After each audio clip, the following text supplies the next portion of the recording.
Ditres Narkoba Polda Sumsel berhasil gagalkan penyelundupan narkoba jenis sabu-sabu seberat 20 kg. Penangkapan itu terjadi di hari pergantian tahun di lobi Hotel Amaris yang berada di Jalan Demang Lebar Daun, Kelurahan 20 Ilir D4, Kecamatan Ilir Timur 1, Palembang, pada Sabtu dini hari sekitar pukul 2 waktu Indonesia bagian Barat.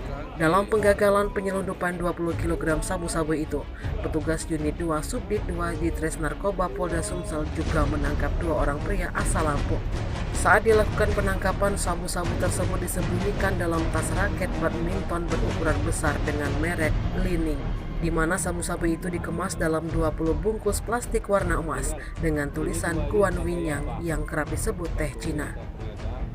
Wakapolda Sumsel Brigjen Pol M. Zulkarnain didampingi Direktur Ditres Narkoba Polda Sumsel Kombes Pol Heru Agung Nugroho menyebut sabu-sabu tersebut berasal dari Malaysia.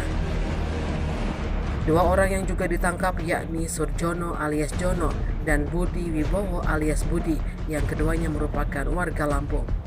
Brigjen Pol M. Zulkarnain mengatakan, dengan domisili kedua pria yang ditangkap asal Lampung, dia menduga tujuan akhir penyelundupan sabu-sabu itu ke Provinsi Lampung. Untuk peran dari kedua tersangka masih kita lakukan pemeriksaan, namun melihat dari domisili kedua tersangka warga Lampung, kemungkinan tujuan akhir ke sana. Bersama dengan tersangka, petugas juga mengamankan barang bukti berupa 2 unit ponsel Android milik kedua tersangka.